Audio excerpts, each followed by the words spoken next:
It's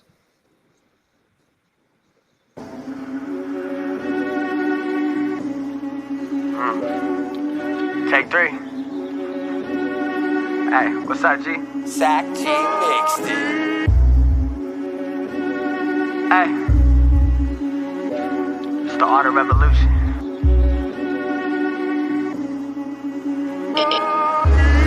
Push the masses away from the media. Every day it's a new distraction from what matters to me. And you get the public together to speak in front of the theater with a microphone dangling. Congress tied up in they hearing us like, hey y'all, I'm holding this microphone like a K-Dog. And with this AR, I kick the revolution way off. Today's the day, dog. They ain't like us, I'm quoting K-Dog. I'm from the days of face-to-face conversations like, hey, wait up.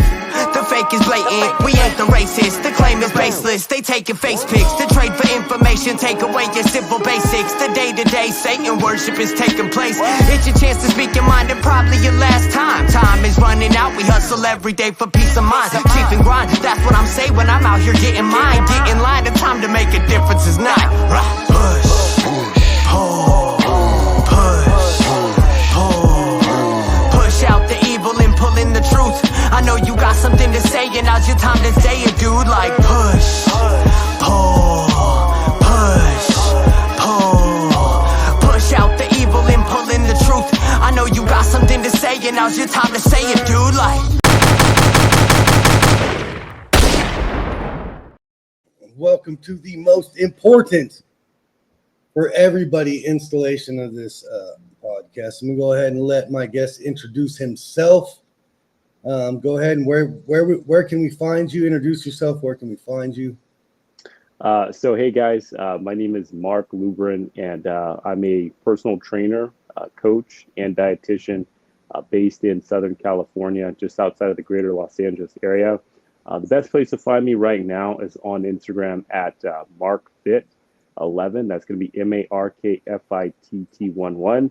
And if you happen to be into outdoors and rec, you can follow me at FitHiker11. That's going to be FITHIKER11.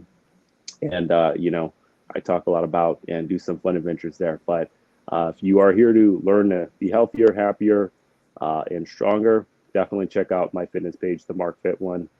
And I'd love to have you guys follow the journey that I've been on for a little over a decade now. So This guy, it caught my attention because he doesn't talk about traditional fitness. He like brings it down to his core, and it's beautiful. I'm trying to quit smoking, so I just want to apologize ahead of time. I've got these lifesavers, so sure. If I keep putting stuff in, I'm just trying to not, I'm trying to get over that urge, that first step in my development in health, right? Because I think cigarette smoking is absolutely one of the worst things you can possibly do, and it's a grift, in my opinion. That being said, what got you into what you do now, and what inspired you, and what made you feel like that this was something for important for you to teach other people, especially the way that you teach people, because your content is insane. Check him out on Instagram, but go ahead. And no, thank you. And by the way, really quick, I do want to apologize either yourself and the audience. I also, you're probably going to hear me clear my throat a couple times. Got a little bit of a mild strep throat going on. Don't necessarily think it's streptococcus, the bacterial infection that causes what we call strep throat, but I think just a little bit of some high acid going on. So bear with me if I have to clear my throat a couple times throughout the message here. But also, the intro there is really nice. Now, of course, I'm sure your audience is going to see that intro every time, which is neat. We're not going to get too crazy political, but I do just want to mention my personal stance. I'm a little bit more, for a lack of better, to keep it simple, I wish RFK was still running independent and stayed independent. I think that, as we look at more data, it's hard to really, you start to get the sense that whichever way you start to lean, that there's the less interest in the common man, which is you and I and many of the people who are going to be listening to this interview here. So, if you guys are wondering, feel free to ask me on my personal channels. But where we are current 2024, we're in September. I wish RFK was still running as an independent, but I guess, we'll just hope that Ross Perot gets back out there at some point. But Ross Perot's so, long gone, buddy. Unfortunately. yeah. Travesty too. Sorry, I didn't mean to interrupt you, but No. I mean, it was a good point. But so, yeah. So how I got started in this was really simple. I mean, outside of high school, I started working out at a local gym. I was already kind of pretty fit from just my background in high school, playing sports and doing some track. And I was a runner, so I kind of had that runner frame. Then wanted to put on some mass, started working out at the gym, and the guy who signed me up at the gym I was going to at the time, he was an older guy, and we were chit chatting, and he's trying to obviously do his deal and go, hey, how do you get it? But he ends up telling me, look, man, if you focus on what you're doing here in the gym and your life and your career, it could really be something that becomes a lifestyle for you. We can help a lot of people. Of course, at that time he was trying to recruit for the PT guys on his roster, but it ended up being a great entry for me, where ultimately I did end up becoming a personal trainer. This gym was 24-hour fitness corporate, which is a big popular gym out here in Southern California. And I think they're all over the country now. Well, it And was so, Cal Fit in 24 hour. Where I'm from Cali too, so oh, okay. those are the two best gyms in Cali, from my opinion. Anyways, keep going. I'm sorry, I didn't mean to interrupt. Yeah.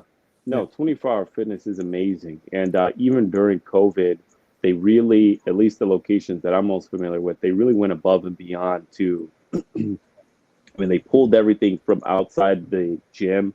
They did an outdoor setup, which I really miss because, exercising in the sun is very, very key. And we don't really have too many of those out here where I'm at in the Inland Empire. But so, but continuing on with my journey, I became a personal trainer at 24-hour fitness. I was also going to college. There's a college out here, 2-year RCC community college, got my general education associates. And then from there, I went to Cal State San Bernardino, where I finished up a bachelor's in applied science. And then from there, I was just moving my way up in the company with 24-hour fitness, getting more experience with what I do, getting more experience in higher positions. The National Academy of the National Sports Academy, is where you can continue to get endorsements, like nutrition, get certified, all these different things. So literally every year, it was a requirement by 24-hour fitness, but also just per my own me seeking knowledge. I was always just constantly trying to learn more each year. And, I had a lot of clients on my roster, especially in I would say my first few years doing personal training. But I would say that it was hard for me to get clients results because I didn't really spend too much time on the diet. I would make dietary recommendations, but I never really drilled it down that hard. I just kind of went like, okay, if I can kick these guys' butts, 2 to 3 times a week, and they have the membership, I'm going to be here, guys. So if you're not here tomorrow, even though it's our non-training day, I'm going to know.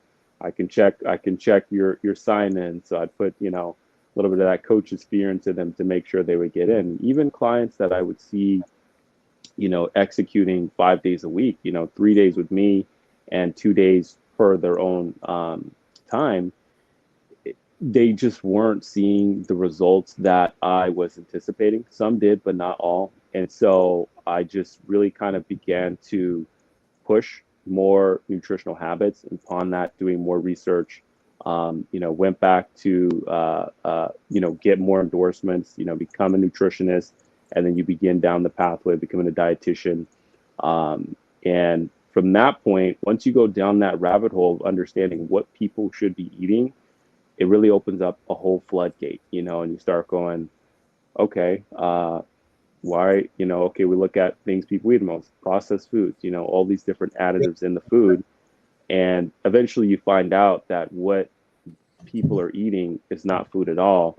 and it's the very same thing that's inhibiting them from getting the results. So, after really taking a deeper dive in that regard, I mean, Yeah. my guard went up, and I felt like at that point, the fight was on for me to start to uncover a little bit more about the truth with food, and just start to educate people on that. So, Yeah, you went, especially with your Instagram content. I mean, you got straight scientific. Even I mean, we talked on the phone the other day about that. Gosh dang it, I keep forgetting the name. It's the Bill Gates stuff, right? the appeal. The appeal, yeah. The coatings on food, and you even get breakdowns with like physical pictures of different kinds of fat loss and how fat absorbs, and how, I mean, you get really scientific with it. The thing is that from what I saw, from how you went into like, this isn't right mode, above and beyond the dietitian stuff, because you got all your like daily diet. And I mean, it's all on point, because I'm starting to practice this stuff that you do now. Like, I'm working it into my own schedule. And but you're getting into, I mean, the appeal stuff, for instance, or the processed food. I think processed food, and I may be wrong, but is the worst thing that happened in the 20th century, right?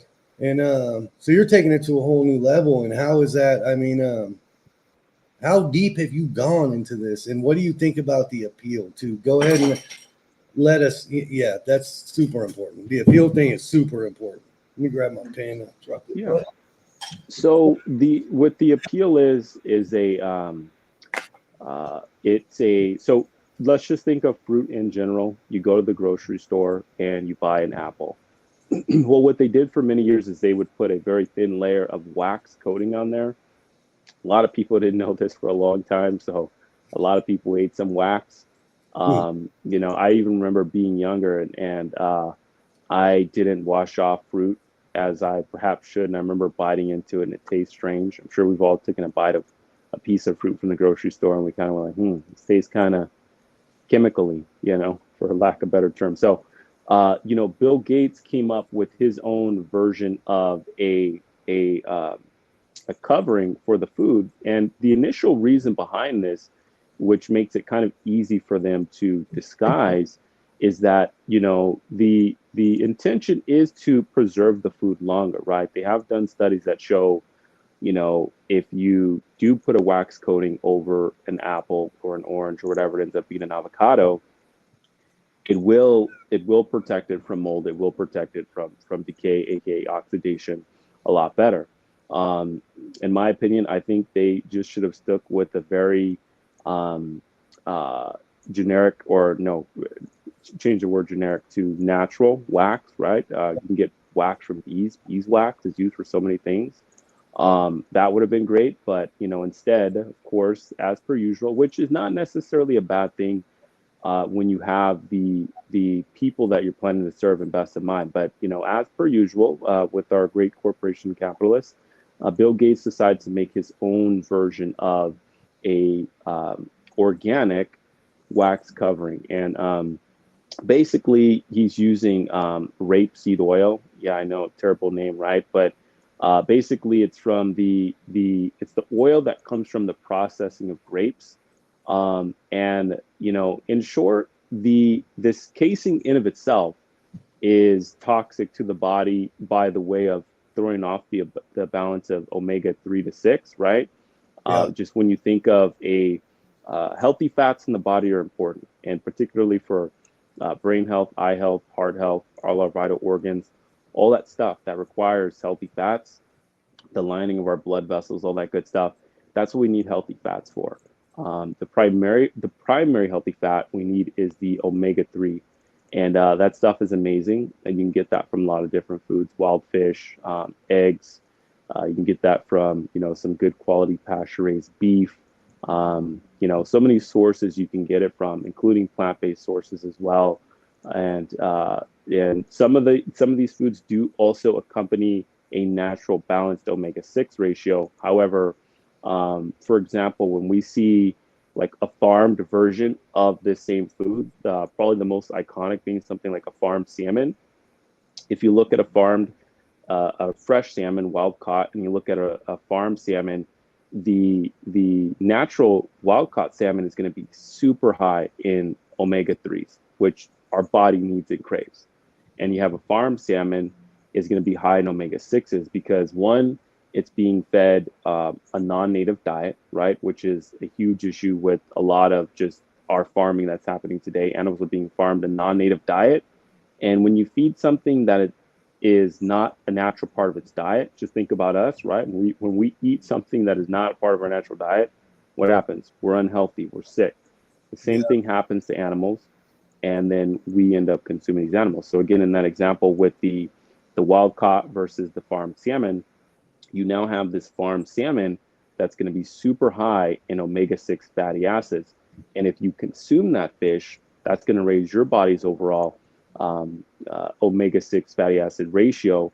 And then what that's going to incite is basically a pro-inflammatory response, right? Your immune system is basically going to go on attack, and you're going to have inflammation going on throughout the body. Where the site of inflammation is where your body decides to begin the attack of inflammation, I think just comes down to where your body tends to store these different fatty acids. But inflammation is occurring, and that can just lead to so many issues, especially if it's on a reoccurring basis. So inflammation is one of those things that, and a lot of people don't realize this.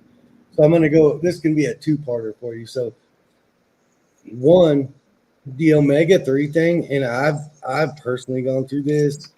I go out and I'm looking for different kind of supplements to try to add to my diet, the omega-3, and doing the canned tuna and the natural tuna and adding the heart health supplements, with the fish oils from Alaska and stuff.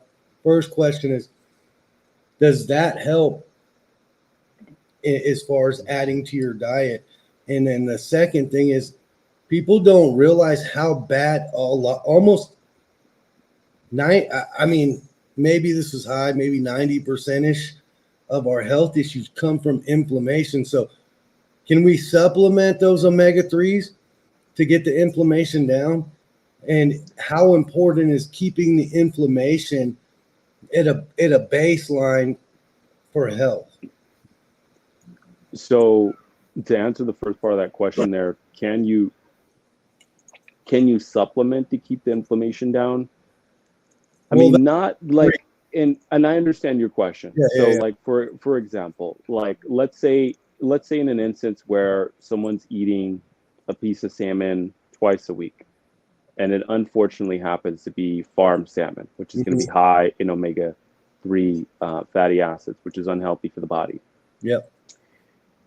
That's going to cause inflammation in the body over time. And then let's just say in the example you're painting, well, okay, let's say if I just go over and buy a omega-3 fish oil supplement and you start taking that.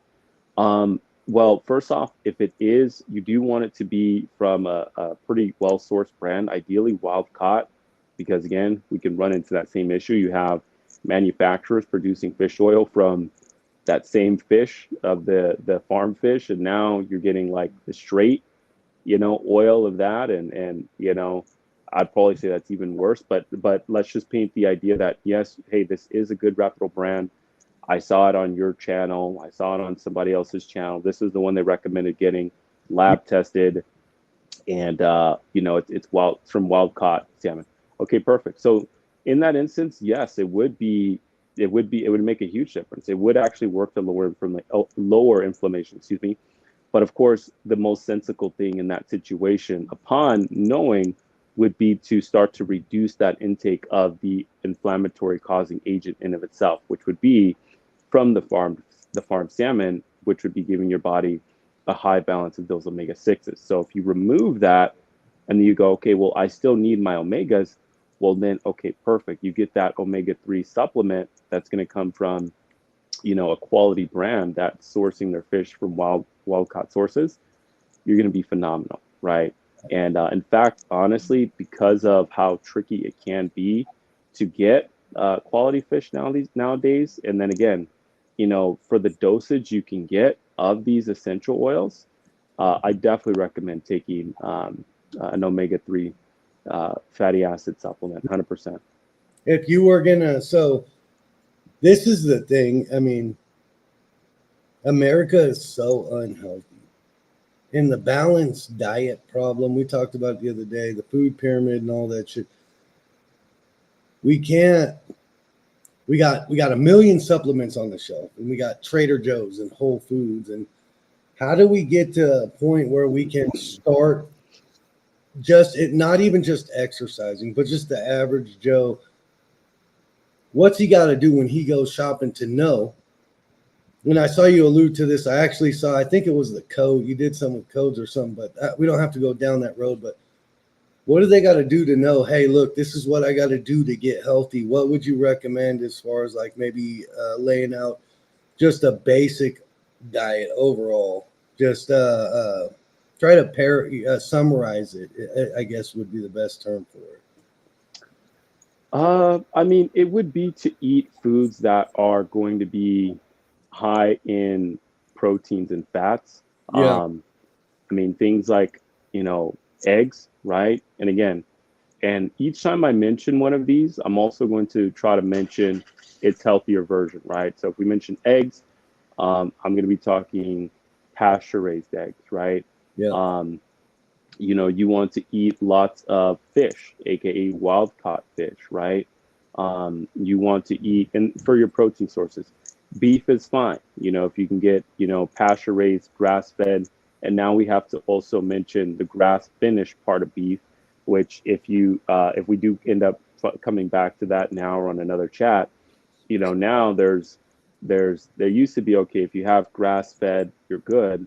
Well, just like we see with the cage-free eggs, which is something that a lot of people go for, these companies, a lot of these companies, the truth is, and I'm sure a lot of people are understanding this now, even just through the comments on my content, that the FDA is in bed, figuratively and perhaps literally with some of these corporations, right? Where they work out whether it's either agreements through donation or, again, they find different loopholes. For example, in order for a company to say that their eggs are cage free, simply the only thing that needs to be different outside of the traditional factory farm system where the chicken is, caged up inside a factory warehouse that's pretty much lit with industrial lights and just, a nightmare of where,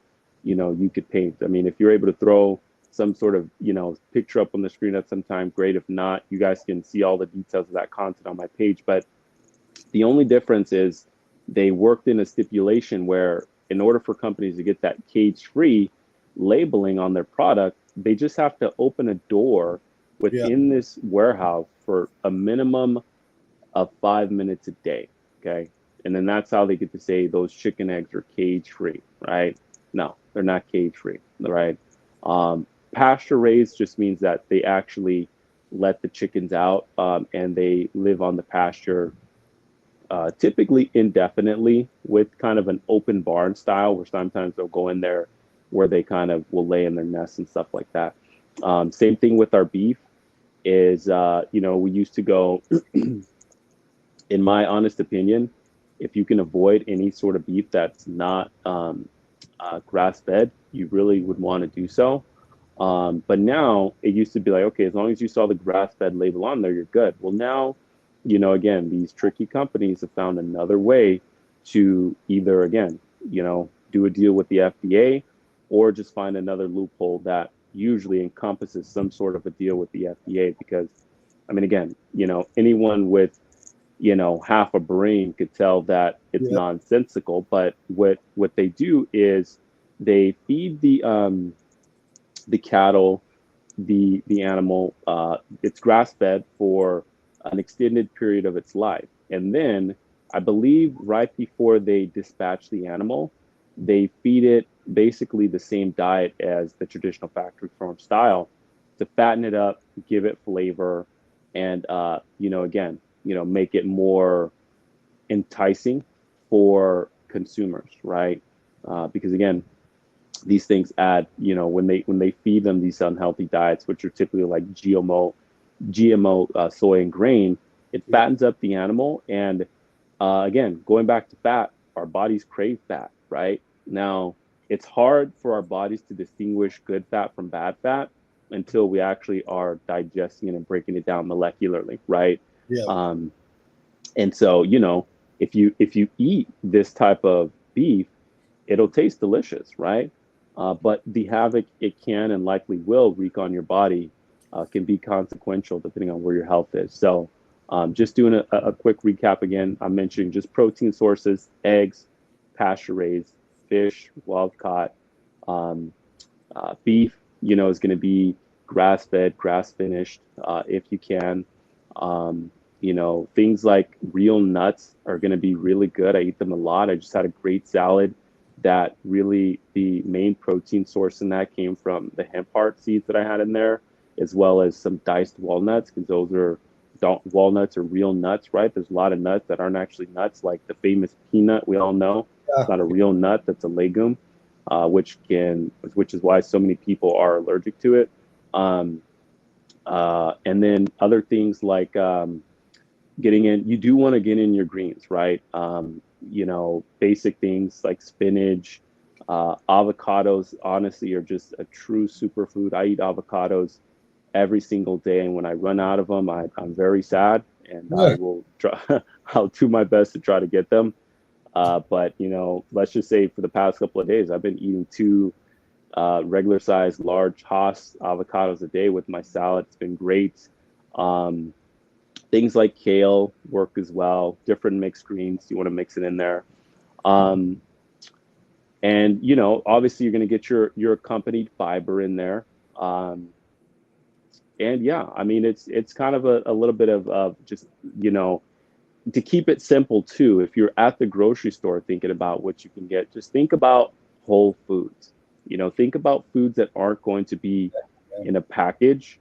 And if it does happen to come in a package, which again, we always like to say, shop in the perimeters of the grocery store, right? Mm-hmm. You got the meat in the deli in the back, you got the produce on one of the corners, and then you got like the cheeses and stuff over here. Cheeses, while I'm on that topic, is another great food as well. But you want to make sure your cheese is coming from a casein A2 producing animal, which just means the casein strand is more compatible with the human body, right? That's why a lot of people are either lactose intolerant or have a lot of issues hormonally when it comes to dairy.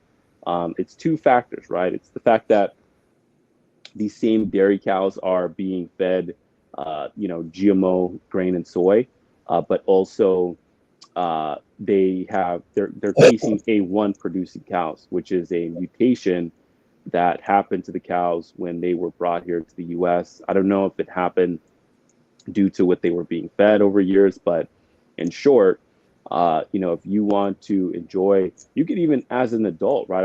I tell people, well, milk, typically leave it for the kids. Even as an adult, you can enjoy a nice, great glass of milk, but so long as it's casein A2, which you can find pretty easily now. Costco carries their brand, Kirkland. There's a lot of different brands out there. If you type in on Google casein A2 milk, it'll pop up. Goats and sheep milk is also great because those animals are naturally casein A2 containing dairy products as well. So ghee is another one out there that is a great add too. It's really, really good. And the great thing with ghee is you don't have to do a big back check, and you can cook with ghee. You can add it to your cookings for flavor. Basically, ghee is clarified butter. So for you guys who like butter, ghee is the real butter. All that other stuff out there is really just fake. Tallow is another one I hear them talk about. Personally, I don't have too much experience with tallow myself, but I believe it's derived from an animal-based source. It could be from beef. We'll save that for another time. But again, butter's another one that, all that stuff. I remember the I can't believe it's not butter. That's yeah, it's absolutely not butter. Okay, stay away from that stuff. We did experiment with that. I didn't tell you about that, did I? So we put butter, margarine, and cheese. We saw this on Instagram. And so we set it out there in the sun, right? Yeah, I can't believe it's not butter, margarine. The real butter melted, the cheese melted, and we got a blob of I can't believe it's not butter. Didn't melt, didn't shrink, didn't get nut, didn't change an inch. And it was 102 outside. Didn't do anything. And we ingest that shit, you know. It's crazy. And what they do is they add a bunch of like caking agents. You know, anytime you turn over a product, you know, and look at the product label, the ingredients label, anytime you see like xanthan gum or any of these kind of gums in there, I mean, that's literally what it is. It's gumming up, it's sticking together. It's, you know, it's almost acting like a glue to hold the product together, because it just makes it easier to handle, but it also makes it last longer. But of course, those things are, you know, think of it like a piece of chewing gum. Remember we used to, if you swallow the gum, it's going to be in your stomach for blah, blah, blah. I mean, I don't think I ever swallowed a piece of gum as a kid. I was always afraid to. Me too. And I don't know how, but in a sense, you know, that's going to last in there a really long time. And it's not easy for your body to break down and digest. Yeah. So it's the same stuff with this. And a lot of these different gums they're producing, you know, a lot of this stuff gets banned, you know, after a couple of years of being out on the market. And what do? And typically it gets banned because somebody filed a lawsuit because somebody either died or was seriously injured. They file a lawsuit and the company goes, okay, we'll write a check because we've already made billions of dollars in profit. So writing a $2 million check to somebody doesn't budge them at all. And then they just change one molecule and then they slap a new name on it. And then they've got that same product out in the market and they'll make billions of dollars off of that. And they'll have a set aside budget for the legislative process when that comes up, you know, and who decides to challenge that, right? Because not your average Joe is going to go and challenge them, right? It's usually somebody, you know, in a more affluent area, or maybe some lawyer decides to take it on because he goes, okay, well, this is pretty clear of what's going on, and I know I could make some money with this as well, so they take the deal. But yeah, no, it's crazy with the fake butter there. But the FDA going back, captured. Go ahead. Too, right? Sorry, Mark. I don't mean to do that. The FDA is captured, so they're telling us this is healthy. It's been captured since tobacco companies took over the food companies. I mean, that's when this started, like the diabetes and the obesity. Exactly what you're talking about. It's all processed bullshit. You killed my carnivore diet dream just now, by the way.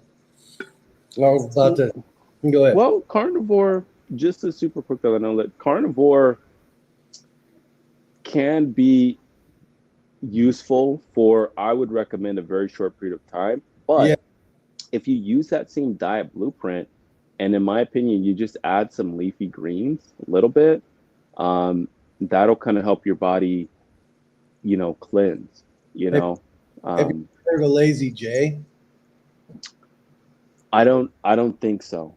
No, is this a carnivore? It's a rancher he's an Instagram content creator, rancher, the last of a dying breed, free range, grass fed.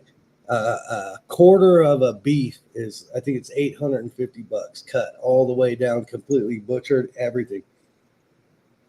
It would cost you $10,000 at Walmart to get that, you know. Well, maybe not that much, but so I'm sitting here thinking, maybe I'm just going to go on a carnivore diet. But then what you said about spinach, and I forgot, my grandfather got diagnosed with diabetes. Went on a boiled chicken and spinach diet and garlic and a couple other things. And it was no longer diabetic. My brother-in-law just did it, had a stroke and changed his diet. and it isn't taking diabetic medication anymore either. But they both had a greens, and it just clicked in my head how they did it, because they were both, one was on chicken and the other one was on zero sugar, all meat with greens every day, and he changed his situation as well. So there goes the carnivore diet. But Lazy J, I'm actually considering buying a quarter cow. I don't know, maybe you can check it out and tell me what you think. But do you think the carnivore diet with greens? I think that if you the one thing I like about the carnivore diet, like let's say someone's unhealthy right now, Mm-hmm. and the only thing that sticks out to them is carnivore. Yeah. Do it, right? Because it's gonna be better than what you're doing now. Okay. Yeah. It takes away so many things that are terrible for the body. Now, of course, the two biggest issues with carnivore Mm-hmm. is probably the most obvious one, the price, right? Because if you want to do carnivore and you want to eat grass-fed, grass-finished, pasture-raised meat all the time, that's not going to be cheap. Okay. I know a lot of big guys who influencers and Mm-hmm. celebrities, if you will, recommend it. I listen to Joe Rogan too, and he's a big advocate of carnivore. But hey, Joe Rogan has done well for himself, right? And I hope that we will all continue to do well for ourselves. But for the average person, affording to do carnivore the right way is not that easy. Now, of course, one of the big, and I'd love to debate someone on carnivore at some point, but probably the biggest counter you might hear someone say is they go, "Oh, well, you're not going to be consuming that much because you're going to be satiated." Well, I mean, I haven't done strict carnivore myself, but I have done periods of when I've eaten like particularly only meat, Mm-hmm. and the pounds of meat start to add up. I mean, you go and buy a pound of when on occasion I'll buy a pound of grass-fed, grass-finished beef patty, ground beef, and I'll make just like little patties out of that, and depending on where I get that pound could cost me $6 to $8.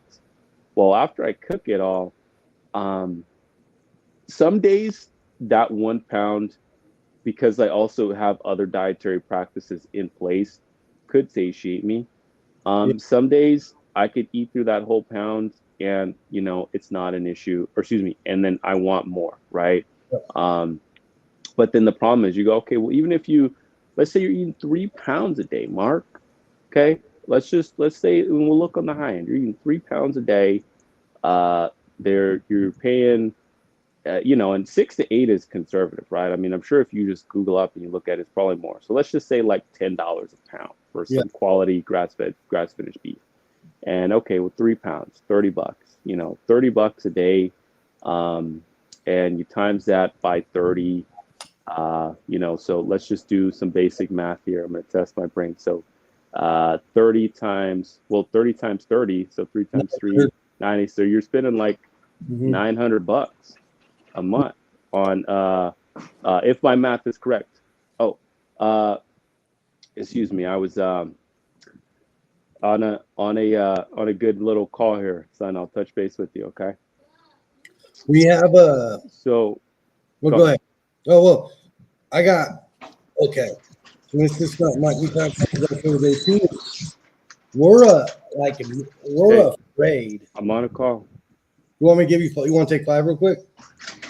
Yeah, we can take a quick 5. Talk to your kid real quick. That's way important than this, bro. This can wait. I got you. I'll be right back. We'll be right back, guys. I'll just finish my time. 2 minutes back.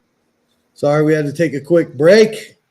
Here, we're back. We're going carnivore diet. Wise, go ahead, pick it up where you're at. So I think we were talking about, I was doing my 2 main basically points of why I think the carnivore diet isn't sustainable long term. The first being just the cost when it comes to getting, premium grass-fed, grass-finished beef.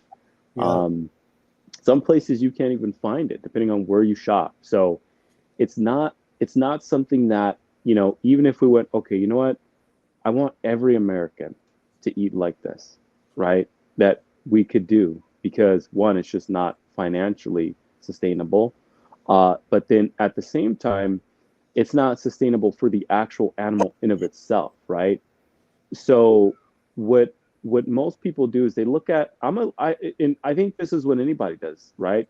When you're trying to figure out the solution to a problem, you want to look at the source, right? Yeah. And so we go, okay, so what is the source, right? What do we go, okay, so there's no dispute that a pound of grass-fed, grass-finished, excuse me, beef is high in nutrients. But where does the animal get that nutrients from, right? Yeah. It gets it from the different grasses and plants that it eats. And now we have, let's just say a cow eats grass and the different mixture of things in there, which also includes some bugs and things along those lines. When it's eating pasture, natural, it's able to pull a lot of that nutrients from the grass. It's eating tons of grass. Okay, we're not going to eat grass, right? But we do have plant-based sources that are nutrient rich and dense. Probably the most well-known one is spinach, right? And there's a lot of little tricks of the trade when you start going down just the nutritionist dietitian route, which you can transform a lot of foods, whether it's things you add to them, the way you cook them, certain temperatures, all these different things that will bring out, even more nutritional capabilities from these plant-based sources. And sometimes the same thing works for meat as well. I think it's very common knowledge that if you overcook any cut of animal protein, you will degrade it, right? The same works for plant-based sources. But again, that's my counter. Those are my two main counters to the carnivore, where again, just on a size scale, and I mean, you're gonna have guys who go, well, hey, I can afford it. It's not an issue for me. That's great. More power to you.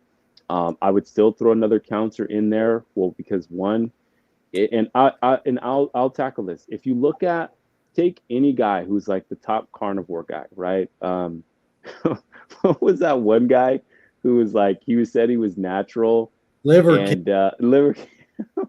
Yeah. Oh, we're there. Let's go. That guy. And why lie?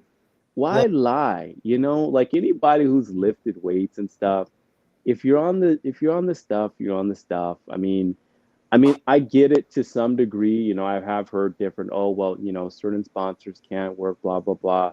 The Dwayne The Rock Johnson, he can't because okay, I get it to a degree. Maybe somewhere in the forums you can hint to it, but to try to make money predicating that lifestyle is what produces that result. I mean, anybody who's ever worked out for like more than 3 to 5 years, you start to know what a natural physique looks like. You start to go, okay, come on, But we get it forced down our throats, our diets are so fucked up. Excuse my language.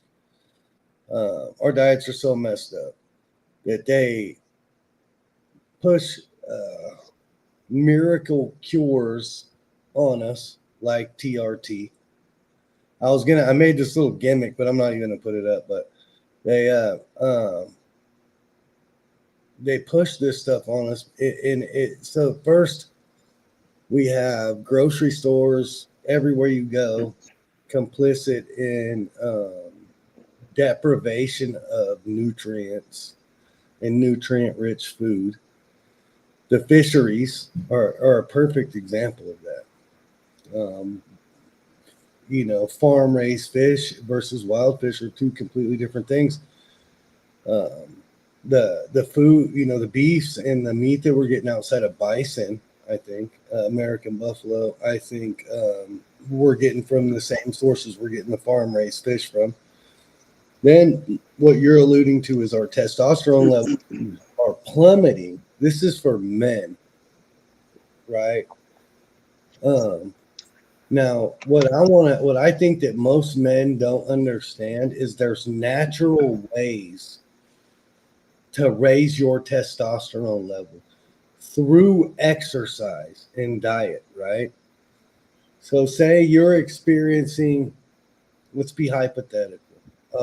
Say you personally, if you were in a situation where maybe you felt like you knew you had a low testosterone level, and the doctors are like, your T levels are way down here. Let me give you this shot. You can take this shot every day for the rest of your life. Instead of doing that, what would you recommend men, especially from about, it's starting at 35, which is crazy because it used to be at 45. What do you recommend men who get out there? Like, I'm quitting smoking. It's the hardest shit ever, right? I'm eating lifesavers like candy. Well, they are candy, but what do you recommend? So let's lay it out. Let's lay a diet in a basic starting routine just for people to get started, raise those hormone levels, and start to get themselves in some sort of better physical shape. So we've gone over diets. Look, we need nutrient-rich meat. We need nutrient-rich greens, and if we have to supplement it, find the right nutrient-rich supplements. Now let's put it all together: diet, exercise, supplement. What would be your best advice for people out there struggling to get started to go down the path? Yeah. So in that situation where, let's say a guy just walked into the doctor's office, he's complaining about typically fatigue, low energy, those kinds of things, low libido, Yeah. all that good, well, not good stuff, but all those traditional symptoms we see associated with low testosterone. And the results come back that his testosterone's low.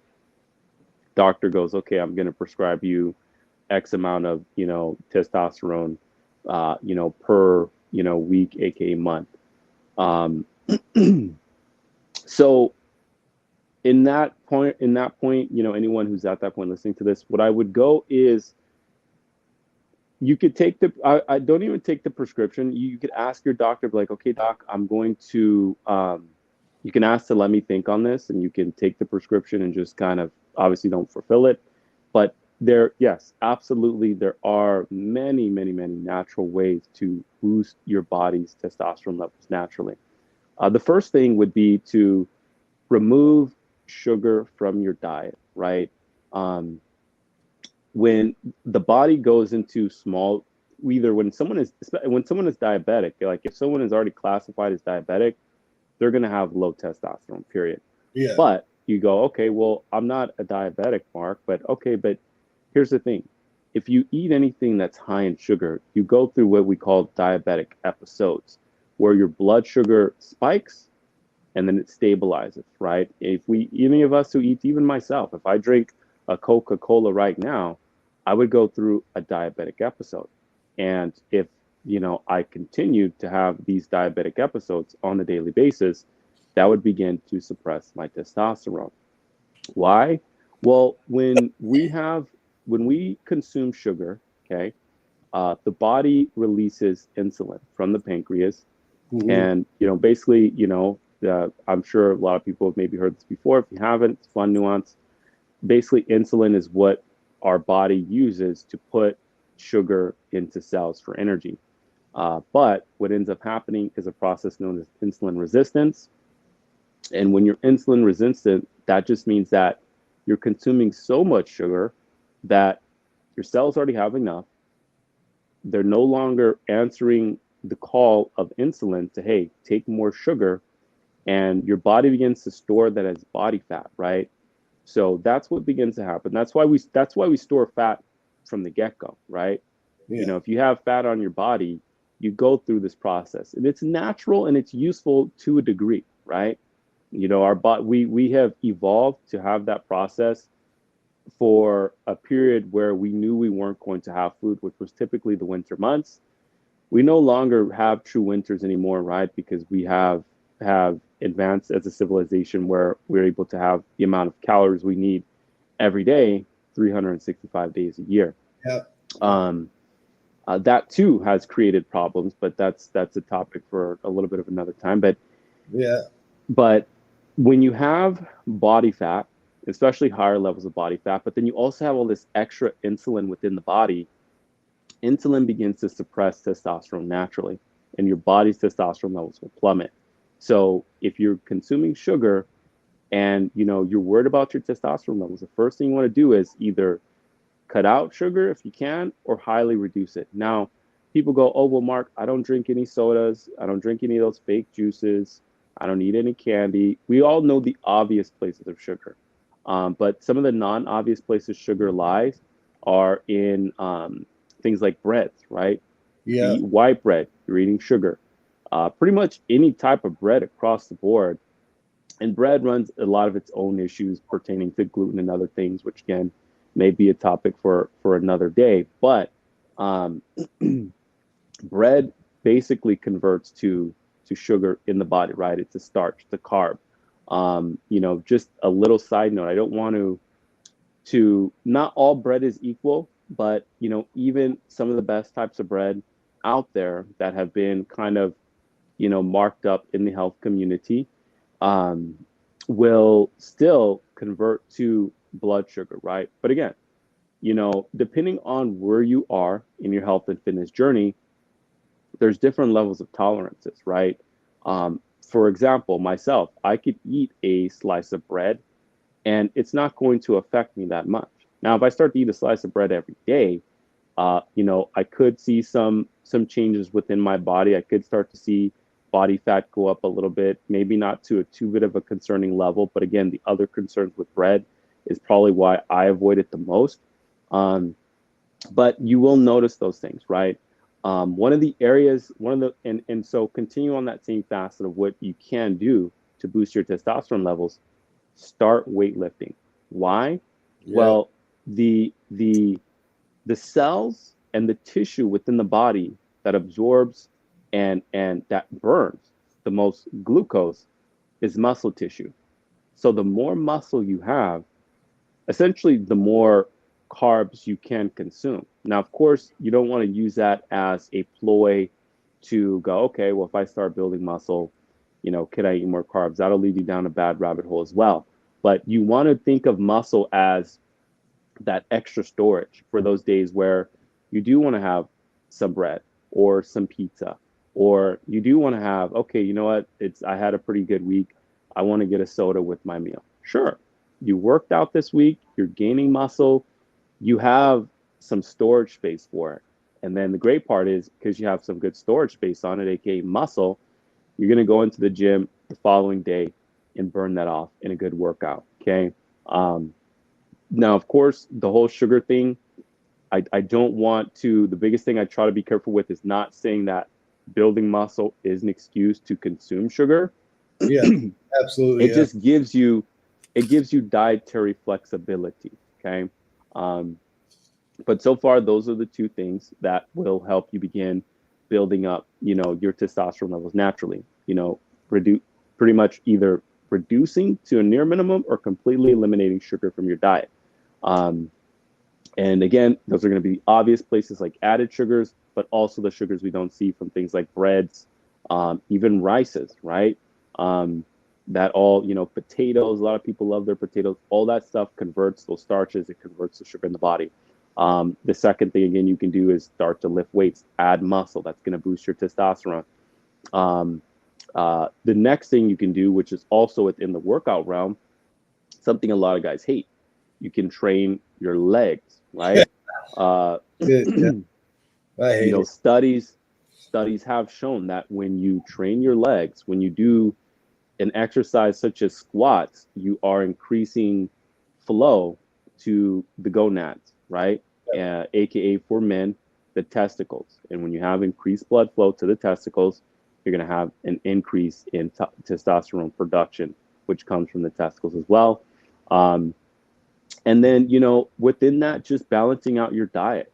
Again, some of the things that I mentioned with the healthy diet, getting in your healthy fats. I would definitely say if you're someone who either feels they have low T or you've just been diagnosed with low T, I would say that at least initially it would be worth consuming. I would say up to a pound, or excuse me, not even necessarily a pound, but rather a serving or two of red meat, 2 to 3 times a week. That'll kind of give you the jump on getting in some nutrients. But again, you want to make sure it's premium, right? And then of course making sure you're getting in your leafy greens, spinach, kale, arugula, some of these different things. Obviously, the more nutrient dense stuff is going to be like your broccoli, Brussels sprouts, asparagus, all that good stuff. And so that's what you can do in addition, to get your body producing more testosterone naturally. And really within those things, within bringing down your blood glucose levels and preventing these diabetic episodes, working out, on a regular basis, whether, even if it's, 2 to 3 times per week, right? And then within that addition of the glucose reduction, some weightlifting 2 to 3 times per week minimum. And then you're also adding in healthy protein sources. And like I said, if you've been diagnosed with low T, or you suspect you have low T, adding in a serving or two of some premium red meat every other day would be a really, really good idea to get you going. So those are some of the things you can do to start to get your test levels back up. And again, you completing those things, a person completing those things over extended period of time, you'll see some dramatic changes. Get the results. So the last thing I want to go into is we talked about appeal. When you go to the grocery store, and this is one of the things I like best about your content and stuff on Instagram, you're showing what are the main things outside of appeal to stay away from people. We have such a consumer society. I think that outside of sugars, we have appeal, and then there's a huge confusion of how to look for organic food. So what do you stay away from? How do you know if you're looking at something that's organic? And if you were going to send someone out that's on a health journey right now, where would you send them? So let's outside of sugar, let's start with appeal and what to stay away from when you're out looking at the grocery store for healthy food. So with the appeal, kind of like we talked about earlier, it's if you're not paying attention, it could be easy to miss that label. But I think the good thing is that a lot of stores are trying to roll back from having it after they've seen the concerns of people with it. I think it's a good thing that products produced by particular people, in this case Bill Gates and funded, are being rejected, and that's how the market works, right?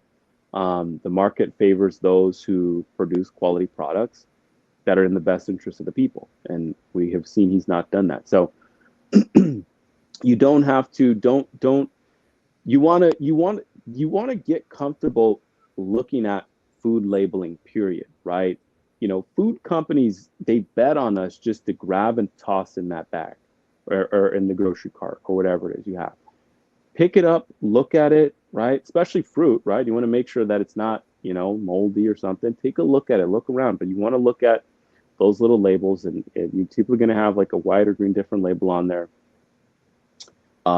It's pretty easy to identify what's organic and what's not, because usually stores will have, let's just say something like apples.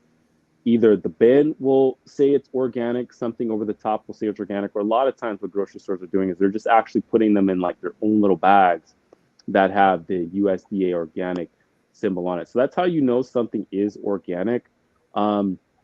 Not everything needs to be bought organic. So for example, something that could save you a little bit, like avocados, because avocados have such a thick skin,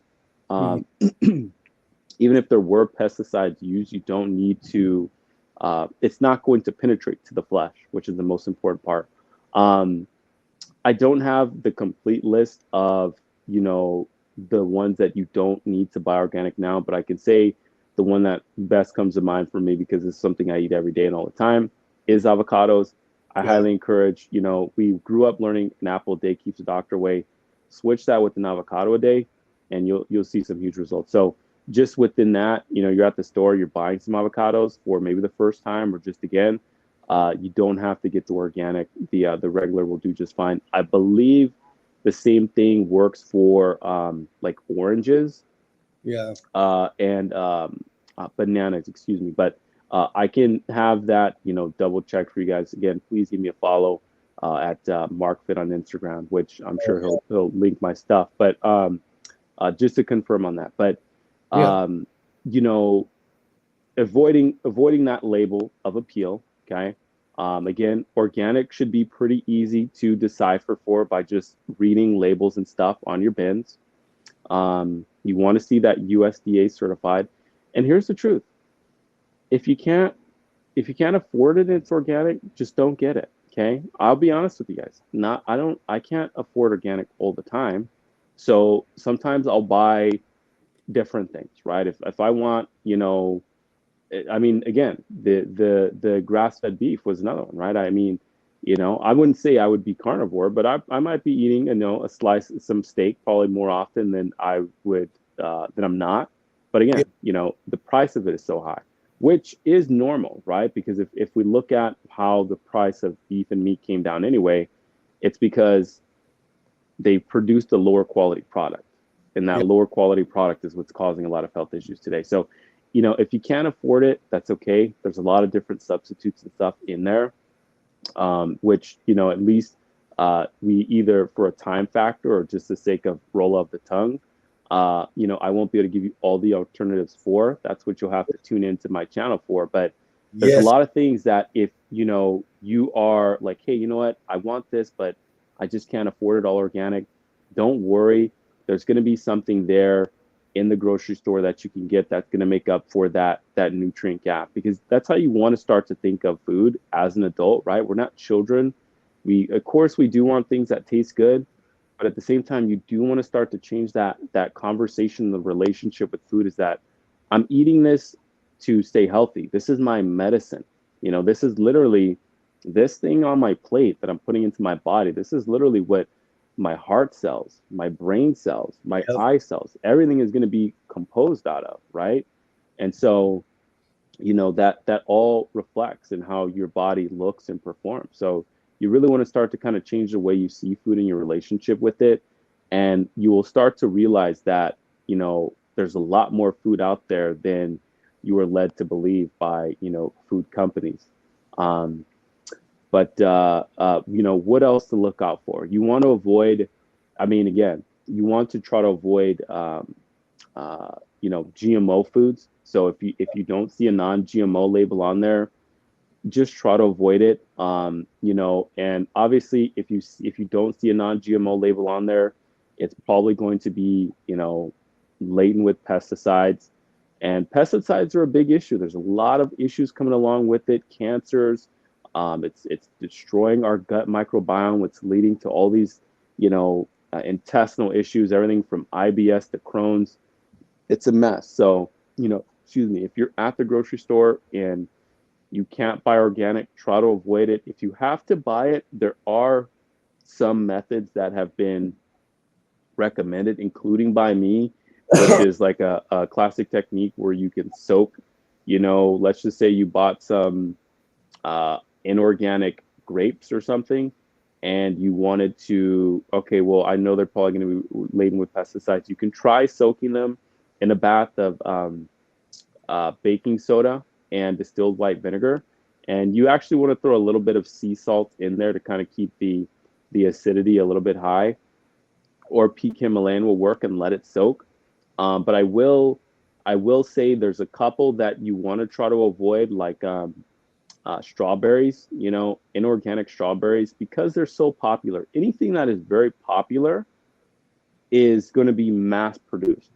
And when Yeah. it's mass produced, they're going to be spraying even more pesticides. So strawberry is something where you go, okay, well, can I try that technique to, I wouldn't even touch it. And, and even though organic stuff I buy, I still do the same rinsing technique, because what farms do nowadays is they go, okay, I'm going to do half my field organic, half non-organic. Well, usually there's a very small separation between the organic and the non-organic. So when they're spraying the non-organic stuff, you get some drift. over to the organic stuff. And that's where, when they've run tests to actually confirm if things were organic or not, they were confirming that there were trace amounts of pesticides still in the organic. And that's why it was happening. So if you want to be super due diligent about it, you can look up like different farms where they grow everything completely organic, or you can do what I do, just kind of cover your base. And even if you buy organic, still just put it, still just do that same wash cycle that I mentioned, which was put it in some water, some baking soda, and some distilled white vinegar. You're going to see it fizzle up a little bit, kind of massage it, let it sit for 5 to 10 minutes, and you're good to go. And then, of course, again, we mentioned the big villain that sugar is. I mean, again, I think we really downplay how dangerous sugar is. So, of course, avoiding that. And just for the sake of, again, either time or roll of the tongue, the biggest things you guys want to avoid are artificial sweeteners, because that's going to destroy your gut microbiome as well. Mm-hmm. Preservatives, because they're essentially the same thing, just different purpose. And then MSGs. And this is something that is going to be tough for a lot of people, because there's very few labels you can look at that don't say this very specific word or phrase on there: natural flavors. But, unfortunately, when you see that natural flavors listed in the ingredients, that means that there is some level of MSG within the food there. And MSG is very, very dangerous. It's a neurotoxin. I've talked about it before, and it's something that I'll continue to talk about. And they add it to the food, and that's why you'll see certain things that'll say no MSG, because they want consumers to know that this chemical, this product, is not in there. But food manufacturers will add it because it basically makes you addicted to that food. So if you've ever wondered why you just go, I cannot stay away from XYZ, it's in part not your fault. It's because food manufacturers that literally pay, some of their chemists, Tobacco. hundreds of thousands of dollars, per year, to formulate these different chemicals and stuff, to have you coming back and to have your brain, literally feeling like we're dealing with a drug withdrawal, which, I mean, essentially it is, right? Absolutely. Yeah. They, the tobacco companies. I mean, we talked about that, didn't we? I know we touched on it. The biggest merger of the 20th century was when the tobacco companies, when Joe Camel left Philip Morris, no more Marlboro Miles or Camel Bucks on your cigarettes, no more commercials on TV or at the liquor store with Joe Camel or anything. They got sued, had to stop doing that, and so they bought Nabisco, Johnson and Johnson, a bunch of companies that supply us with our food. Anyways, I didn't mean to cut you off there, but no, I mean, it's same scheme, different product. How can we make people addicted to our product so that they can come again and again and again? The sad part is, just like with cigarettes, is that the product doesn't benefit the consumer in any way, And so, I don't know, there's different people who say, oh, I'm not that kind of person who believes. I mean, here's the thing. I mean, if you can't tell me that the people running these companies are not aware by now that the stuff they're selling is killing people. Yeah. Okay. Yeah. And so if you come to my store and I sell you something that is going to kill you, I mean, that's like, conspiracy, right? Or, you know what I'm saying? Like, I'm doing that ill action with intent, right? So these companies, these people, this stuff is being sold with the intent to do the damage that it's doing. And so, I just hope that you guys will look at it in that way, and that will further allow for you to detach from this stuff. Because yeah, I mean, I get it. A lot of these things taste good. A lot of us grew up eating it. We didn't know any better. Now the information's out now. We know better. And what's worse is that the food has gotten even worse than what it was, 20, 25 plus years ago. Yeah. So, It's addictive. You can't say, oh, well, a lot of people say, oh, well, yeah, I ate that growing up. I was fine. It's not the same food. Okay. It's not the same food. Yeah. It may have been, it was maybe barely edible then, but it's for sure not edible now. And so that's just an easy way to just kind of give up. And I hope you won't give up. I hope you guys won't give up on yourselves and those who need you. Because this is about yourself. This is about your family. This is about, your legacy here on this earth of, are you going to be, they like, the medical community likes to say, oh, diabetes runs in your family. No, it doesn't. That's a lie. Diabetes is influenced by environmental. So what's really running in your family is bad dietary habits. And you have the power to stop that. You have the power to change your family tree. Okay. And so, and that's why, I do what I do, because I know if I can reach one person, whether it's, the mom, the dad, the family, the kid, if you can catch one person in that family tree, it'll change that whole branch, right? It's power. And you will have, just like with me, right? I mean, my parents hadn't had a clue, but now the things that I'm learning and I'm eating, I'm teaching, I'm installing in my children. So I'm changing my branch of the family tree, and that's going to be installed into them, and then that's going to continue to go on, and we're going to carve a whole new path. And everybody has that choice, right? It's not an easy choice to make. It's tough, especially if you have to transition. But it's something that we need to do to, get our bodily autonomy back, right? Because we're sick, we're unhealthy, and you got to think about it that way. Everybody wants to hear those words, my body, my choice, whatever it is. Yeah. Well, when you're sick and you are relying on pharmaceuticals all the time, you really don't have a choice. You're at their whim. Okay. Yeah. And so take back your body, take back your choice, your bodily autonomy, and, eat right, eat whole foods. And, I'd be more than happy to help support you guys there on that journey with more great content. I do coach people.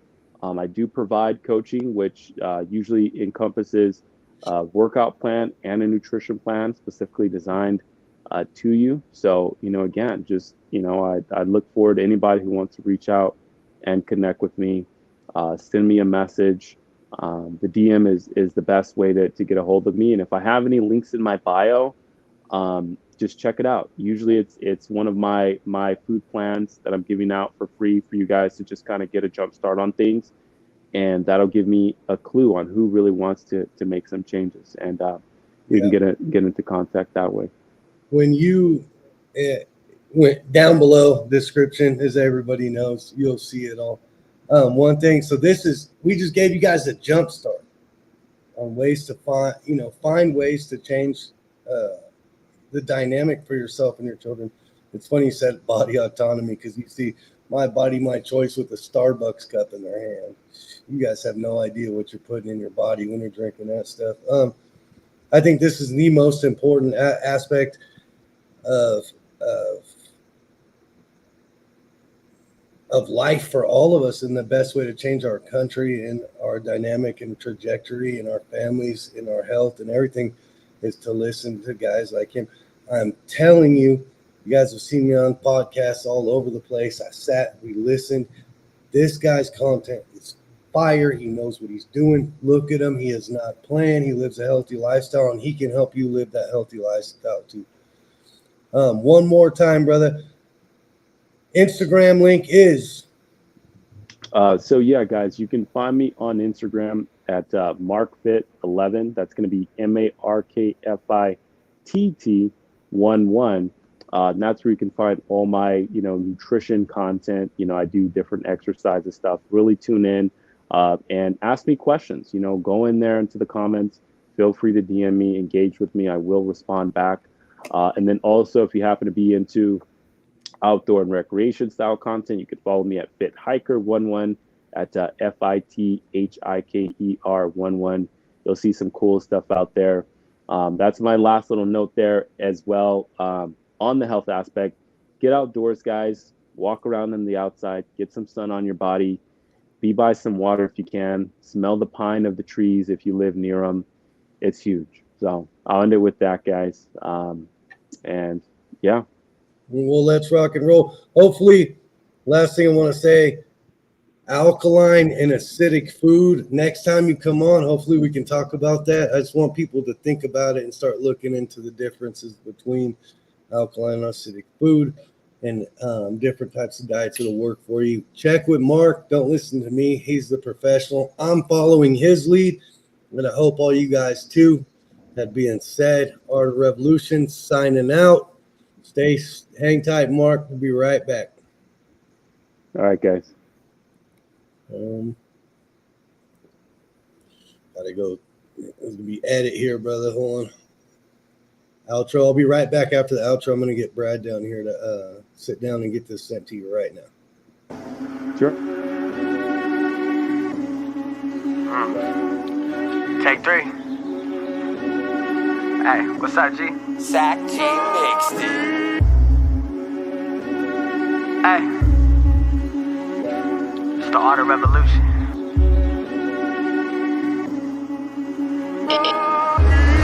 Push the masses away from the media. Every day it's a new distraction from what matters to me. And you get the public together to speak in front of theater with a microphone dangling. Congress tied up and they hearing us like, hey y'all, I'm holding this microphone like a K-Dog. And with this AR, I kick the revolution way off. Today's the day, dog. They ain't like us, I'm quoting K-Dog. I'm from the days of face-to-face conversations like, hey, wait up. The fake is blatant, we ain't the racist. The claim is baseless, they taking face pics. The trade for information, take away your simple basics. The day-to-day Satan worship is taking place. It's your chance to speak your mind and probably your last time. Time is running out, we hustle every day for peace of mind. Cheap and grind, that's what I'm saying when I'm out here getting mine. Get in line, the time to make a difference is not. Push, pull, push, pull. Push out the evil and pull in the truth. I know you got something to say and now's your time to say it, dude. Like push, pull, push, pull. Push out the evil and pull in the truth. I know you got something to say and now's your time to say it, dude. Like pull it together, get your notes and take a step up. The road to freedom always begins with a single letter. Are we ever gonna take a chance to get a leg up? The time to use your voice has arisen like it's the 7th. The first step is to let the people know you're fed up. The sword is quite mighty, but the pen will stick the neck better. Don't ever settle and constantly question your surroundings. Shit is always going down around you that you can't see. Thomas Sue and the Art of Revolution. It's time to spark a conversation and shock the institution. Fuck the system like Kama Sutra propaganda and mass confusion to take away your sight and then leave you blind to honest truth. Give me 2 fingers up, a fuck piece, I'ma see a thumb. Middle one raised up higher than your middle son. Little ones paying the price of silence is within us, giving us no time to react like Chernobyl incidents. Push, pull, push, pull. Push out the evil and pull in the truth. I know you got something to say and now's your time to say it, dude. Like push, pull, push, pull. Push out the evil and pull in the truth. I know you got something to say and now's your time to say it, dude. Like